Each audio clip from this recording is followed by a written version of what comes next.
dapat talaga yung ini-investan mo something na may nabubuo. For example, Jollibee. Siyempre, yung Jollibee stocks.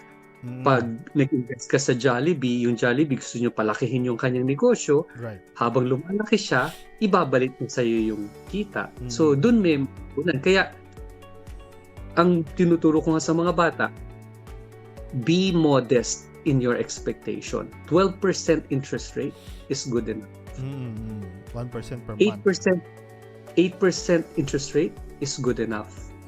But if you can yield, kagaya niyan, 40%, that's bonus.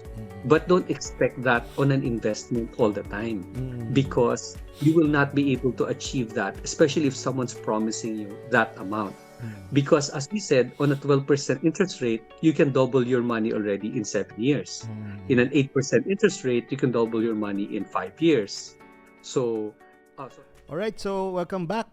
So welcome to the Wealth Building Journey podcast and fresh na fresh year 2025, no?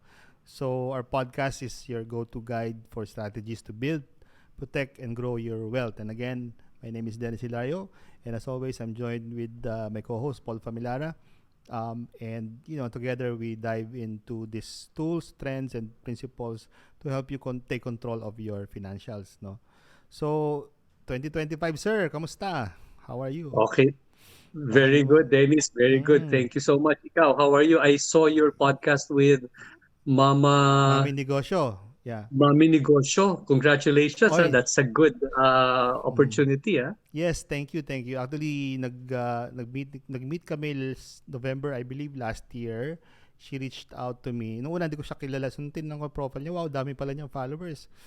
And I was so amazed and inspired by her kasi at her age now, I think she's in 70s, updated siya sa mga digital transformation, sa mga terminologies and whatnot. So that na-inspire ako in a sense of, you really don't stop learning. Even sa age na yon, talagang you have to keep up so that you'll be relevant pa rin doon sa mga current trends, no? Ayun. So, ikaw sir, kamusta ang holiday? Very good. Holiday was good. It's really about family. Kahapon nga naglaro ako ng golf with friends. And they asked me, kailan ka huli naglaro ng golf? Nako, last golf was tournament time pa. So, kasi hindi ako, I spent time with the family. Yung tinreasure ko talaga was really, really good. Yeah.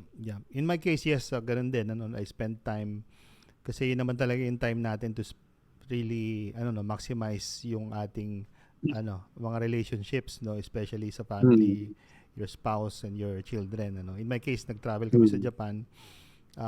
Somehow, maraming mga insights doon and, some learnings when it comes to yung mga natutunan mo for the year and yung mga plans mo for next year. I think it's a good, lagi kong ginagawa yun every year, and I'm doing some inventory of things na nangyari. I journalize it, and then ano ba yung mga strategies for next year, which I think that will be our main topic for today, ano ba yung mga learnings natin and mga what's this wealth building strategies na ginawa natin for the year. Tapos especially yung na holiday siguro, dapat mag-prepare tayo pa rin kahit na holiday. Correct. May mindset tayo na dapat prepared pa rin tayo sa for the coming year or 2025. In your case, sir, ano ba yung mga yan? Ano ba yung mga preparation na ginawa mo when it comes to wealth building itong last quarter of the year, towards the new year? Yeah. Yun nga yun ang maganda kasi ang mindset dapat tuloy-tuloy, di ba? Kung gusto mo ng wealth building, hindi yan nagbabago, hindi nagwi-wane. Dapat pareho lang yung attitude, no? Yes. Hindi porke holiday, siguro muna tayo, pahinga muna tayo sa pag-wealth building. Gumastos tayo like crazy without hesitation. Right. That's something that is to be changed when you really are intentional in your plan. But of course, we spent, gumastos kami, but not as big as we're supposed to be. For example lang, siguro isang lang aspect. Sa company namin, we made sure that the 13th month pay will not be released very early. Mhm. Kasi ayaw namin na yung cash flow will be affected. At the same time, yung cash flow ng mga empleyado namin affected din. Mm. Ibig sabihin, pagdating ng Pasko at saka bagong taon, wala na silang pera kasi naubos na agad bago pa mag-Pasko at bagong Tama. taon kung if you release the 13th month early. So I think we released the 13th month at 21st or 20th. 20th I think was a Friday. Noong December. So yeah, or 21st, they had the time to prepare, to plan kung ano yung bibilhin nila, gagastusan nila. And then came the holidays. Natutuwa ako kasi they were able to enjoy the holidays properly. Mm. Otherwise, kung nirelease yung kasabay nung 15 na sweldo, tinamaan din sila, no? Kasi uubusin na nila yung kasama ng 15, hihintayin pa nila yung end of the year na salary. So yung end of the year na salary, enough yun for the January activity naman nila or celebration. Yeah. So on our end naman, since I'm not a salaried person, no, I get money from the business. What I do kasi on a monthly basis, I have like an allowance, no, for the things that I needed, and the things that I utilities and everything are already supported by the need of the company. So having said that, naka-budget din kami kung ano lang yung ilalabas. But of course, meron din akong extra kasi holiday season yun, ano? Right. So, but as I said, it was really intentional for us not to spend so much. For example, gift giving was not very, hindi na masyadong malaki kasi ano pa bang bibili namin? Ano bibilin mo sa'yo? Hindi na. We really try to find the best. For example, I bought let's say a Vans shoes, no, yung Vans shoes, nakita ko 50% off, no. That was $50 only. When nung nakita ko yung tag niya, hindi lang pala 50% off, $179 siya dati. So that's equivalent to about 5,000 pesos or 6,000 roughly. Na savings. Meanwhile, nabili ko lang siya ng $50 is close to about $2,500. Yeah. No? So that's really pesos worth, no? So that's really very, very low compared to kesa bibili ka ng malaki. So yun yung sinasabi ko, hindi kami naghahanap ng igagastos. Naghahanap kami ng gagastusin pero yung mura. Correct. And not because it is hindi yan lang kaya ko eh. Hindi, mas maganda kasi yung mas marami akong mabili. So nakabili pa ako ng polo, nakabili ako ng whatever. So yun na yun yung mga binalot namin sa isa't isa na linagay sa Christmas tree. And then we did siguro isang mga ginawa namin was instead of giving gift for each one, although we did, pero yung mga kamag-anak, like, yung mga anak namin, may kanya-kanya regalo. Pero yung mga tito, tita, kamag-anak, pamangkin, hindi na isa-isa yung binigyan. Kami, palabunutan, ano tawag dito, yung Secret Santa. Okay. So kung sino lang nabunot mo, yun lang yung bibilan. Nice. Maganda nga yung strategy na yan. Iyan ako pala yun sa mga kapatid ko. Kasi lahat kami, may kanya-kanya sila eh. So dapat pala. Sabihin, for example, in our case, lahat sila may regalo, di ba? Kami magbibili. Tapos sila ganun din. So tama yun, yan, nakuha ko yung tip na yan. Oo, Secret Santa. Ang ganda nun kasi pati may excitement kasi sino kaya nakabunot sa akin. Tapos meron magsasabi, nabunot ko babae. Pero sino sa mga babae? Yeah. Tatandaan ko yan for next itong coming Christmas this year. First tip, di ba? Ganda, no? Ayan. So meron pa akong maibibigay na tip. Siguro ikaw muna, share what you did, no? Well, ako personally, I think I mentioned nag-travel kami sa Japan nung Christmas, no. Intentionally hindi ako bumili doon kasi alam ko na pagdating ng first week of January magse-sale sa Pilipinas. I mean generally sa, 'di ba? Every January talaga nagse-sale ang mga stores, no. Ang nangyari nung January 1, dito kasi kami nag-New Year sa Pilipinas, no. Nag-Christmas lang kami doon. We went back here I think December 28. Tapos intentionally, nagpunta ako January 1 sa stores sa BGC, no? So, ang problema is that when I went there, hindi pa sale. Ang magsisale, I think we were there ng afternoon. Ang sale niya is 9 p.m. pa. So, naku, sayang yung punta ko dito. I'm coming from Batangas, 'di ba? So, ang ginawa ko 9 p.m. So, ang ginawa ko is that meron silang app, well, specifically si Zara, no. Meron silang app, tapos pwede kang mag-add to cart doon. Tapos wag ka muna mag-check out. Ang check out mo is 9 p.m. so that doon pala mag-a-apply yung sale. So, what I'm saying here is that I'm really mindful about those things na, well, pwede ko namang kuhanin na doon kasi convenient na. Pero, alam mo yung savings ko, roughly about nasa 12,000 pesos. Di ba? Yes, kung bumili ako doon sa store compared sa nag-antay lang ako Kung naging impulsive ka, yes, oo. 12,000 marami ka pang mabibili. Exactly. Oo. So, yun yung savings ko dahil lang nag-antay lang ako ng a few hours, 'di ba? Yes. At saka syempre, yung delivery time nun will take about a week, no? So, Yes. up to now nga wala pa eh. Inaantay ko pa. Pero okay lang, 'di ba? Dami pa naman akong damit eh. Pero at least, 'di ba? Ang laki nung na-save ko, something like that. Pero correct. Self-control, di ba? Yung self-control mo gave you a lot of benefits. correct. Oo. Pero just a point lang din dun sa yung nabanggit natin kanina about financial planning. And I think this will also apply in the business. Meron kasi tinatawag na accrual, ano? For example, yung 13th month pay, even yung budget for travel or even yung budget for anything na ina-anticipate mo na may gastos, you can save it on a monthly basis eh. Diba? So, for example, yung 13th month pay sa business, no?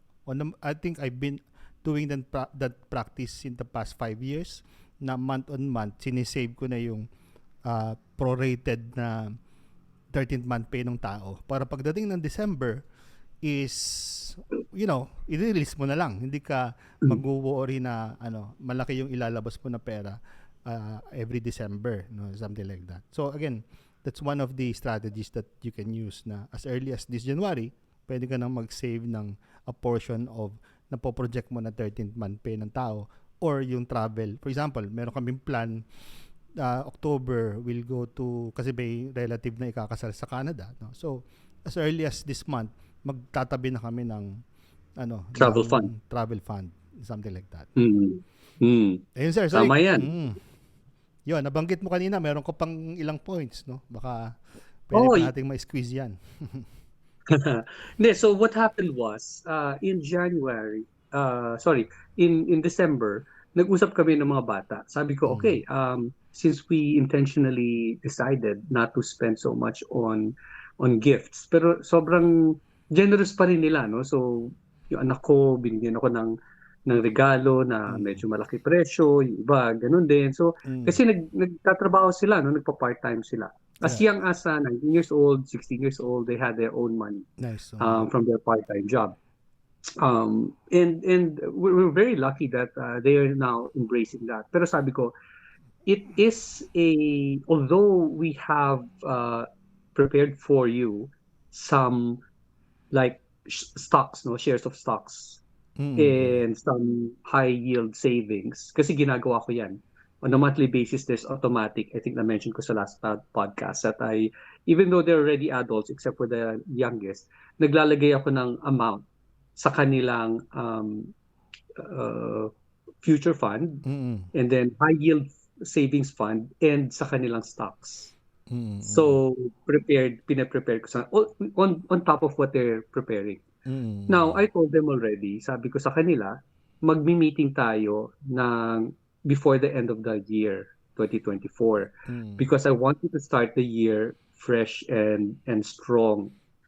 So, sabi ko sa kanila, January, dapat 31st of December, may meeting kami. Kaya lang siguro dahil holiday din, it was not appropriate na bigyan ko sila ng ganong meeting. Nag-meeting kami January 3rd, I think. That was Friday. The meeting was financial knowledge. So although they're familiar with stocks and everything, I gave them a specific setup. So we sat on the table sabi ko, magtanong kayo kung anong gusto niyong tanungin. As far as what is crypto, why are we investing on Bitcoin, why are we on the stock market, what's the best stock that we will be buying, what are the other investments that we will prepare, what is a trust, how do we prepare ourselves for the future. Nakakatuwa kasi the meeting was supposed to be 1 hour. It lasted for 3 hours. Nag-uusap kami lahat, and then everyone was committing to put money from their income. And we decided very clearly, sabi ko, put the principle of 10%. 10% of any of your income, put it into your investment. And then 20% on savings, the rest will be your spending money. Which was a commitment. So, hindi siya, di ba meron tayong tinatawag na New Year's resolution? Hindi namin siya ginawang New Year's resolution. Ginawa namin siyang commitment for life. Which for them, we were very happy. Afterwards, nagpasalamat sila kasi sabi ko, hindi naman namin ginagawa to para sa amin, ginagawa namin ito para sa inyo. Right. So we talked about, again, compounding interest, how it is being computed, how it is a value to those who know, and it will be a burden to those who don't know. Because compounding interest affects you when you loan, and the interest growing on your loan, if you don't know. Kasi you keep on loaning. Pero if you know how to use that. And then that will also work in your savings or your investment. So, ginawa nila na commitment yung tinignan namin lahat ng mga stocks nila. Pati yung growth ng kanila. For example, yung 2-month growth ng Bitcoin ETF was about 50%. So, agad nakita nila yung mga value ng kanilang mga pera, pinagbubuksan namin lahat nung amount. Yeah. And I told you there was a situation before that I had I could have made millions because I could have shifted to that investment. Wow, exciting. 2 points, no? Number 1, I'm curious, no? Medyo off topic ito. How do you groom your children na maging ganun ka-open sa inyo, no? Sa parents, no? Kasi in my case, medyo challenge sa akin yan as a parent, no? To be honest. Pero in your case, again, medyo off topic. I'm just curious, no? How are you able to do that as parents? Na-realize namin, the children, they act like adults if you treat them like adults. But if you treat them like children, they will act to you as if they, especially yung mga teenagers or nasa closer to adulthood na, no? Talagang magre-react sa'yo na parang, dapat alam ko na yan, so hindi mo na ako pwedeng turuan. So na-realize namin yan, kasi syempre mahirap naman talaga nung nagsimula, no? Kailangan i-post mo dahil sabi mo, this is for you, this is for you, this is, we're doing it for you. Pero hindi nila naiintindihan yun kasi, give me freedom, I want to do this, give me space, di ba? Pero dahil they respect us and they see the value of our hard work, they see the value of what we do, they see the value of the result. Yun nga, pag binuksan mo lang yung, ginawa ko para sa inyo, yan yung resulta. Gusto nyo ba ng ganyang resulta? O ayaw nyo ng ganyang resulta? Nung nakita nila na yun ang resulta, no? 30% growth on their Tesla, and then 50% growth on their Bitcoin, and whatever, biglang hindi naman bigla. Alam na nila to before. Pero at least, sabi ko nga, yung 1 hour meeting, naging 3 hours. Kasi naging curious sila. Right. But that's a good point, you treat them as an adult, kasi yun minsan din yung nagiging tendency natin nga as parents, diba, na parang we are trying to be authoritative sa kanila, no? That's one. So, yung second naman is that may nabanggit ka na opportunity na malaki, no? I'm curious, ano ba yun? Baka naman ma-share mo sa amin. Hindi, kagaya niya, ako very curious ako, nung $40 pa lang yung Tesla, curious na ako. Pero nung bumili ako ng Tesla, $280 na. Wow. Laki Yung Bitcoin, $10,000 pa lang yung Bitcoin. Ngayon, $100,000 na. Di ba? So, if I had as much as $250,000 to invest on those two, if I I put some on Tesla, a big amount. But if I had put just a few on Bitcoin straight up, it would have been 1 million New Zealand dollars now. That's equivalent to 35 million pesos. Nice. Pero hindi ko ginawa yun kasi very cautious ako, no? I would like to understand it. That was 2017. That was 7 years after the inception of Bitcoin, no? Now it's already more than a decade, and it's 2020, 2025. We can still continue because it's still growing, and the early adopters will make a lot of money, but this is the time that we will be able to grow that. Now, Bitcoin is not supposed to be to make money. It's supposed to solve the financial setup of the the crazy financial turmoil of the world, no? Yung fiat currency na pinag-uusapan natin, yung banking system na nagfe-fail. Right. Pero pero dahil maganda yung growth rate niya and more people are trusting it, it's becoming now a commodity like the gold. So I spent on the rabbit hole understanding more of it. Pinag-aralan ko siya ng mabuti, and now I'm trusting it more. But the best approach is put $1,000, for example, on Bitcoin. And if it grows to 1,000x, may 1 million ka sa 1,000 mo. So just put 1%, let's say, of your net value, net wealth, no? Para i-grow mo. Kasi willing ka naman i-lose yan, yung amount na yan pag yan nag-drop. But right now, as I said, ETF lang muna, hindi pa yung the coin itself. But Right. I already now am working on Coinbase to set up my wallet so I can buy it more. Ikaw, bumili ka na so you can just easily come back. Right. Pero there's news recently about Donald Trump's interest in Bitcoin. Is there any threats on those initiatives? Donald Trump before was against it. I know, yes. And now, siguro because of the type of people that he is along with, no? He speaks with Michael Saylor, he's speaking with Elon Musk, with Vivek correct. Ramaswamy, these new age billionaires, no? And they're speaking to a lot of like Mark Zuckerberg also set up a meeting with him. So naintindihan niya na rin siguro, parang ako rin siya, no, na dati speculative lang. Yeah. Pero hindi ko talaga iniintindi. So what will happen? Sinasabi nila kasi, yun nga, pag nag 1,000x ang isang form of currency na yan, pwede nilang ipalit daw sa dollar.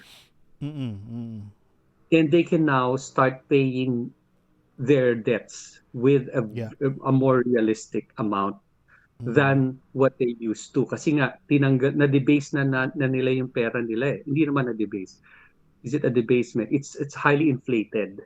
Kasi wala nang gold backing yan eh. Puro promises na lang yan, puro utang na lang lahat yung pera ng Amerika, yung dollars na yan. Right. Oo. Pero meron kasi siyang parang initiative na, parang maggumawa ng Bitcoin reserve, no? na exclusive sa Amerika. No? So yun yung Actually hindi na yan speculation, ginagawa na nila. Ganun ba? Okay, so what's happening right now, and for your information, for the world's information, they have marami kasing mga illegal sellers and buyers dati sa Silk Road, sa mga nandaya, no, na mga nag-trade na Bitcoin. So na confiscate nila yon. Lahat yun ngayon is under the ownership of the government. Confiscated property, no? So they hold that. Syempre, pag tumataas yun, reserve na yun. And now, just like how they tried to increase the reserve of gold before, finorce nila dati yung mga American citizens to sell their golds to the government. So tumaas yung gold reserve nila. Ganun din ginagawa nila ngayon. Bumibili sila ng Bitcoin. Yeah, but the question is that an advantage to us na mga non-Americans, or is it a disadvantage? Yeah, well, parang dollar lang. I-circulate lang nila yun, parang dollar. No? Na magiging transactional value ngayon yung Bitcoin. Siguro hindi naman nila ipapalit sa dollar, pero kasi I don't think mangyayari kagad yun in our lifetime. Baka ang gagawin nila doon would be to parallel it. Sasabay nila. Para pwede ka mag-transact Bitcoin and pwede ka mag-transact using the currency. But if in one other fail, meron kang gagamitin. Anong effect sa atin nun? Well, kung smart ka, kagaya nung ginagawa nga namin, kumuha ka na ng ETF mo na Bitcoin, at least gumagalaw yung income mo, di ba? Right. Or kumuha ka ng kahit na 1 Satoshi unit ng Bitcoin, di kasali ka na dun sa pag-grow nun. Yeah. Ngayon, kung wala ka naman ganun, pag nag-grow ang economy ng Amerika, di ba, kasali rin tayo sa growth ng economy ng Amerika eh. So, may indirect impact yun. May direct impact yun. Yep. Okay, so siguro that leads me to that another question, kasi we are start of the year na 2025, no? Ano ba yung mga strategies na ma-advise natin sa mga audience natin when it comes to wealth building in general, no? Kasi I think marami tayong plans for this podcast, no? Marami tayong i-invite na mga guest in the future or in the near future. Kasi ang intention naman talaga natin is to really commit to this advocacy or initiative to help mga Filipinos or even non-Filipinos when it comes to wealth building journey. Pero if we're gonna zoom in specifically for this year, what advice can we give our audience when it comes to wealth building for 2025? Sige, I'll start and then you can also add your advice. No? Then siguro ako ang pwede kong ibigay is that me personally, ang naintindihan ko talaga, parang ginawa ko sa mga anak ko, education. Educate yourself. Itong January, kung hindi ka pa talaga completely educated, don't be afraid to educate yourself. Alamin mo yung mga iba-ibang form of money-making strategies. Yes, business is one, but mahirap ang business kasi may capital ka, may gagawin ka, pero siyempre, aralin mo rin. Right. Magsimula ka sa simple. Tapos, alamin mo yung mga nasabi natin dati, like bonds, stocks, real estate, high-yield rates, insurance, vehicles, and so on, no? Maraming iba-ibang forms of investing. So yun yung mga kailangan mo malaman kasi at the end of the day, if you work hard for the money, if you trade your time for dollars or for peso, kailangan yung peso mo na yon gumagalaw para mag-work for you also. Kasi mahirap yun. In fact, nawawala yung value na yon every year because of inflation also. So yun ang magiging advice natin, because towards the year, unti-unti magbibigay tayo ng journey advices as well. But educate yourself. That's the real thing, and that's what I did with our children. Although we've been educating them for so long, we really sat down and each one asked their questions, hard questions, no? Ang ganda ng mga questions. Pati nga yung point na paano kung may asawa ko, yung asawa ko gusto ibenta yung property namin, anong gagawin natin, nakatrust siya. Yung mga ganong question, ang ganda. Very, very clear. Nice. Ako naman, kasi marami nagtuturo kasi ng tinatawag na growth mindset, I think one of the reasons why we are discussing this thing kasi we are also practicing the growth mindset. Now, meron kasing parang kulang din na part doon na ang gusto ko idagdag dyan is yung parang strategy driven mindset, no? pag growth kasi parang medyo linear. Kailangan nating samahan ng strategies, no. One of the strategies siguro that I can share now is to me, no, I don't know your opinion about it, but yung growth, yung financial growth kasi is not an overnight thing, di ba? So it should be ma-prioritize natin yung parang long-term vision over the short-term gains. Kasi minsan pag short-term gains, nagiging impulsive tayo dahil may quick gain without really being strategic about it. So we have to think like a builder here, not like just a speculator, parang ganon, Kasi nga, like I said, wealth is accumulated naman over time, not overnight. Yung mga overnight thing is karamihan diyan yung mga somehow black market or illegal. So kailangan talaga diyan is very patient ka, set specific, sabi natin yung smart goals, specific measurable financial goals. We're looking at 3 to 5 or probably up to 10 years when it comes to especially if we're talking about the compounding interest, 'di ba? Yun. So another thing siguro, yun nga, you have to be kagaya mo, and na-inspire nga din ako sa iyo dahil you are always up to date dun sa mga economic trends, no? So we're talking about yung mga cryptocurrency, 'di ba? I think AI investments are also growing now, and even the renewable energy, no? Yan yung mga project din ni Elon Musk, nabanggit natin. Correct. Kaya yung mga stocks ko naka-incline din dun sa mga technologies na yun. Meron din ako stocks for AI, robotics, na separate sa Tesla. Correct. That is, I think at the moment, about 40% growth na rin siya. Yeah. Yun. So, yun, strategy mindset to 2025. It means being proactive, adaptable, and stay focused. That's my take. Gusto ko idagdag doon sinabi mo kanina na we should be afraid of a very high yield promises na investment. Pag sinabihan sa'yo, magbigay ka ng 5,000, gagawin kong 10,000 yan next month. Alam natin hindi posible yun Kasi kahit anong negosyo, hindi kaya magdoble agad-agad.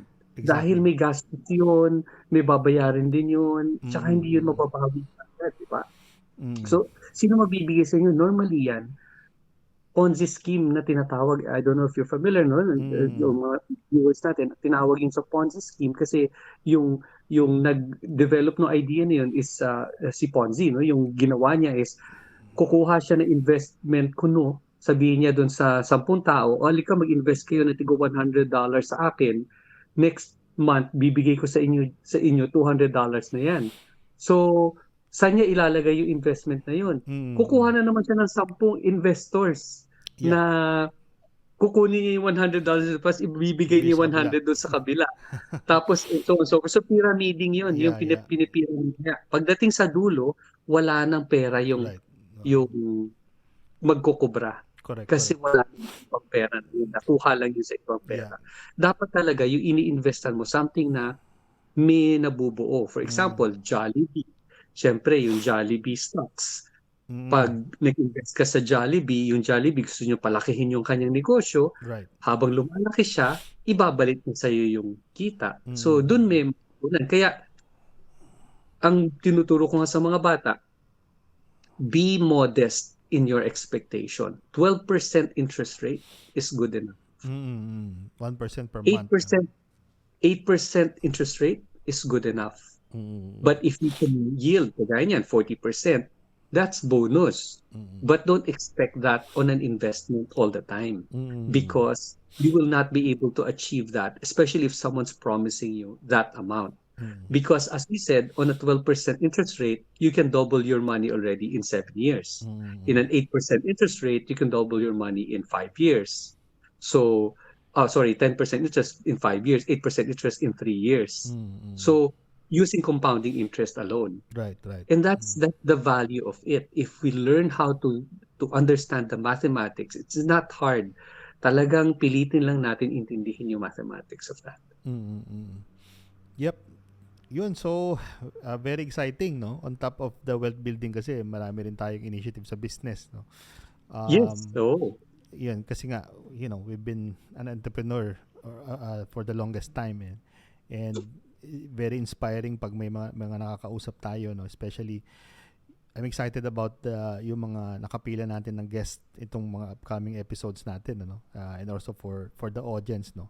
Para naman meron tayong uh, what's this marinig na perspective from other people, no? Especially yung mga yes. na na-achieve nila yung kanilang wealth, ano. Yun. So, Nakakatawa kasi each one of us, especially those who magiging guest natin, may kanya-kanya silang journey, no? mm, Pare-pareho tayo nagjo-journey. mm, Pero hindi tayo pare-pareho ng level. Ang maganda dito is they already understood that just follow the process. This journey will head to a better place mm, because we are now intelligent enough and wise enough to understand meron talagang process. mm, Tapos kung hindi ka committed, talagang iiwas ka. Tapos the same mistake year on year ang mangyayari sa iyo. Gagastos ka pag holidays, mauubos yung pera mo, negative ka na naman pagdating niyan January 1, nga, January yeah. 2. Parang paputok lang yan eh, di ba? Mm. Saya pag pumutok dun sa taas, ang ganda. Pagbaba, sunog. wala wala Totoo kang yan. makuha. Totoo yan, oo. Talagang mindset lang yan. Na-share ko nga yung podcast ko kahapon, ano. So, ganun din yung message ko, na you just need to be consistent dun sa concept na you believe in when it comes to business or wealth building. Talaga magkakaroon ka ng failure, ng mistakes, pero at the end of the day, you learn from it, you iterate, and then, keep showing up. Yun. Hmm. Mm. Ayun Have you yeah. done your 2025 business planning? Mm. Mm. Yeah, actually, yes. So, naisulat ko na yan, ano pa nung December pa lang, no? Na Correct. ako kasi mahilig din ako mag-journalize yung, kasi parang yun yung best way for me to think, no? Pag naisusulat ko yung, mas may clarity ba yung mga plans and all that. And I think, yun din, mabibigay kong tip sa mga magiging audience natin o mga nakikinig sa atin is that try to practice journalizing things, no? Kasi nandun, kung pwede nga i-drawing mo siya, no? Mm. Kami kami ni Leslie, actually meron kaming vision board na nandun yung parang collage of the things that you'd like to achieve for the year, no? May kanya-kanya kami, meron siya, meron ako, no? And going back to your question is, ako kasi meron akong core advocacy na ginagawa talaga, which is yung I'm trying to empathize with small business owners or even our audience and document as much as possible with my time yung knowledge and experience natin, Yes. that will leave yung parang magiging legacy natin pag nawala na tayo sa mundo, di ba? I'm really motivated to do that and committed to do that. One of the big project that I'm looking at this year is to really to finalize my autobiography. I started this kasi nung nung 2017 pa. Mm. At that time I was in my mid 30s, no? Or late 30s yata. Now, when I was writing it, sabi ko parang masyado pang maaga to finish this book, no? Parang wala pa akong calling na ituloy ito, no? So I think nagkaroon ako ng parang sinulat ko rin to 3 years ago or before mag-pandemic na by 45 ilo-launch ko na tong book na to, no? So binalikan ko siya and all that. Nakita ko yung mga chapters na ginawa ko before. Now I'm in the process of doing ituloy na siya now, and hopefully ma-launch ko by middle of this year, hopefully, no? Yes. So siguro as a teaser lang, the book is all about actually a productivity system, no, for entrepreneurs, no. The concept is actually marami ng ganyan na productivity system. There's a question about are entrepreneurs born or made, no? So yung pinaka quick answer ko dyan is a combination of both, no? Kasi meron tayong mga different personalities, no? And traits. And sa psychology, may tinatawag na big five personality or traits. Yun yung conscientiousness, agreeableness, openness. At 5 yun eh. Ano? So, based on that, namomold yung tao based on that personality, no? Or different traits natin doon sa big five na yun. Now, yung productivity system that I intend to write and launch as a book is iba-iba based on your personality. Kasi there are people na high conscientiousness, very organized, 'di ba? And very disciplined. Now, bagay ka sa mga high or mga tedious na tasks sa entrepreneur. May mga bagay naman na hindi mo kayang gawin. So dapat ito naman yung mga type of task na i-delegate mo, something like that. So it's actually a productivity system na hindi lang siya parang linear, but it depends on your personality. Something like that. And then yung mga weaknesses mo, those are the things that you can nurture. Yung mga traits na sa tingin mo you are weak, yun yung mga bagay naman na nurture. Ngayon, sinasakay ko siya dun sa parang life story. Yes. Nangyari sa buhay mo. Yes, sa experience. So that's the concept of of the book that I hopefully I can launch. That's good, That's good. Kasi at least may real life example. Yes, may storytelling, kumbaga. Yun. Oo. Ikaw, well, sir, yung pag-autobiography natin talaga is important. Ako, I've listed all the things that I have done, I have achieved so far, both personal and I'm using AI now to help me write it. Okay. Because para maganda yung tono nung ating autobiography. But as I said, it could be an exercise. Sabi ko nga sa kay Nona, I think last month, it could be an exercise that everybody should have. Especially yung mga dying age na pwede nating gamitin yung pagsulat ng kwento nila para maipasa yung kwento. Kasi kunyari ako, hindi ko na alam kung sino yung aking great-grandfather, great-grandmother. Correct.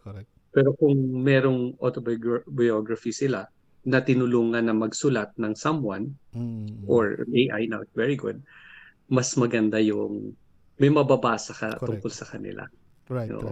And then as the grandchild, 'di ba? Ma-realize mo, kaya pala ganito yung trait ko kasi may great grandfather pala is like this, 'di ba? May learning ka makukuha, 'di ba? Yes. Doon sa Ikaw, sir, anong highlight of your 2025 business-wise? Kung ano gagawin. Well, ano yung plan mo? Nag-acquire ako ng isang, I'm part of another company right now. I have a 33% share of another company. And we're pushing forward new activities for the BPO. So we're launching some programs that will be usable subscription-wise for our clients, hopefully. That will yun yung plan. And new products that we are going to release both for the BPO and non-BPO industry. Kasi nga, yung isa kong company, di ba, is related sa BPO. Right. What we're focusing now, and based on our business planning that we did in December, I already gave the direction to the team that we should be 80% AI focused on what we're doing because that will increase our productivity 10x. So, know as many AIs in your departments. Anong gagamitin mo sa AI sa marketing? Siyempre, alam na natin yan, yung mga AI tools for creativity. Ganun din sa operations. Ano yung AI na ginagamit nyo dyan? Sa HR, anong AI ginagamit nyo? So, finurse ko sila. Alamin nyo. Tapos meron din ako pinupush sa kanila ng mga information. Is this a tech company? Hindi, sa Innovate. No? Sa Innovate. Okay. Also, dito sa tech company na naging part of. Kasi ito yung dati kong empleyado na nagtayo siya ng company niya 3 years ago. And now it's getting better. But he wanted to scale it up.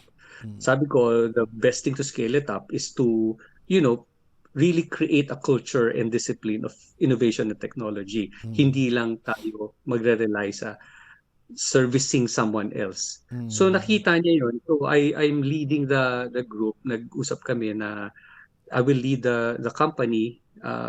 Siya pa rin yung founder, silang dalawang mag-asawa and CTO. but I will be the head CEO for a third share, Right, right. 30%. Yeah. So we hopefully will come to a better. Maganda yung start kasi may mga nakaabang na ng mga projects. That's nice. Yes. Oo. So marami talaga pero kailangan ko rin i-concentrate yung energy ko sa may mga tinututukan ako mga projects like yung Prima Carne. We've learned so many things last year, no? Uh, it's a loss kasi nagsisimula talaga kami, no? We're trying Yeah. to Ganun talaga. naggumastos ako na mas malaki last year kumpara previous years. Pero I learned so many things and now we're implementing the affiliate marketing program. Oh yeah, And then which reminds me, ibebenta ko yan dito sa Batangas. yeah, no, di ba? And then Mm. community building program na ginagawa namin for campaigns. We are, and we have a lot of influencers who are working, who's willing to work with us at the That's moment. nice. So by God's grace, tuloy-tuloy lang. Sabi ko nga, kailangan focus lang tayo. That's nice. So, yun. So, as long as may plan ka and you show up, I think there's no way but success. Yan. Oo. Basta prayers lang. Ako talaga, lahat yan, sabi ko, hindi yan galing sa akin. Mas madalas kasi sa simbahan, pag nagsisimba ako, nagdadasal kami, pag upo ko, bigla meron papasok na ideya sa akin. Paglabas ng simbahan, susulat ko yan dun sa aking pad, no? Right. Sa cellphone ko. Alam mo yun, kaya sabi ko sa mga tao ko, just trust me kasi hindi naman sa akin galing yung idea na to eh. Wild idea to, maybe sabihin nyo, ito na naman si Sir Paul, siraan na naman ulo ko, ano na naman sinasabi sa amin. Pero yun nga, just trust because I trust who gave me that wisdom as well. Yeah, totoo yan kasi iba talaga yung yung prayer kasi is some kind of like an affirmation as well di ba? Na every time you pray, you always feel good after, di ba?